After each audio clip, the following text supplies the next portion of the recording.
This is the brief on the art of the winter wilderness sauna. We're looking at a journey out into the deep, frozen tundra, where it really isn't just about surviving the cold, it's about absolutely embracing it through this incredible, solitary ritual. First, let's talk about building your sanctuary out there in the deep silence. You're literally setting up a pop-up fortress by clicking together a rugged skeleton of steel right against the canvas of white snow, creating a functional haven that actually holds in the heat. Second, bringing this to life takes some serious grit, because you've got to haul a heavy sled through deep drifts just to get your gear and fuel from the forest. Inside, it's basically a tight, efficient, mobile home built purely for endurance, packing a wood-burning stove and a simple cot. Finally, we get to the court ritual with the mobiba, which is a specialized mobile sauna. Once that stove turns your tent into a roaring furnace, you literally carve a dark window straight into the frozen lake, a gateway into the deep, so you can jump from the steaming heat right into a shocking ice plunge. So it's just this massive physiological contrast, pitting a raging wall of fire inside against a totally frozen world outside.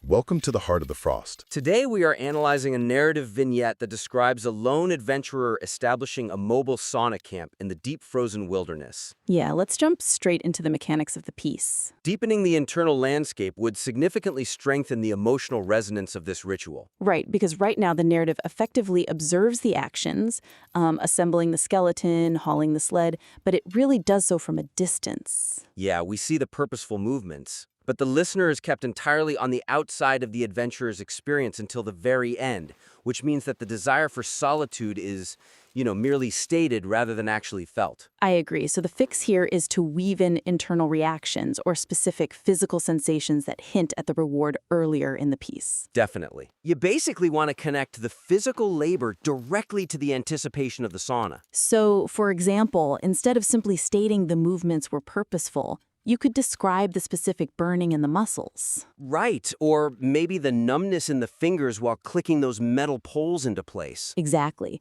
contrasting that physical discomfort with the imagined heat to come. And when they are carving that dark, jagged hole in the ice, describe the mental state of the adventurer. Yeah, show the mental transition from survival mode to sanctuary mode before the tent is even fully set up. Varying the sentence structure is the next step to better mirror the shift from grueling labor to atmospheric release. The procedural pacing creates a pretty steady rhythm, but the current uniformity flattens the emotional arc. Yeah. The description of hauling the black sled through deep drifts and, navigating the labyrinth of pine and birch risks feeling list-like. Or just purely sequential. Step 1, Step 2, Step 3. Right.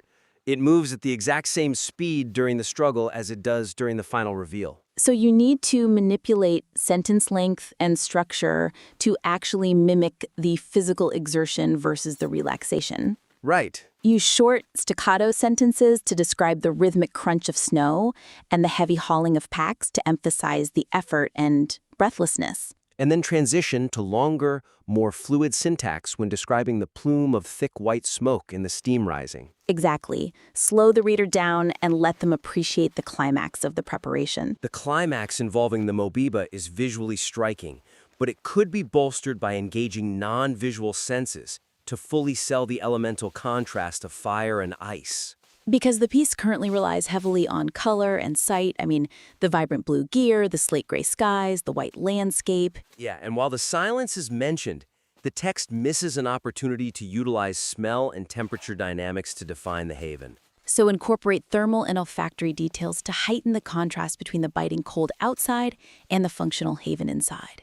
Describe the specific smell of the wood-burning stove lighting up inside that cramped space. Right. Does it smell of birch? Does it smell of canvas warming up? And when the gateway to the frigid depths is carved, mention the scent of the water or the immediate change in air temperature near the open ice hole. You want to distinguish the wet cold of the lake from the dry cold of the air. Exactly. To recap, bridge the gap between external action and internal anticipation. Vary sentence rhythm to reflect the difference between the struggle of the hike and the peace of the sauna, and expand sensory details beyond the visual to include temperature and smell. Please refine the draft and send it back in for a follow-up critique.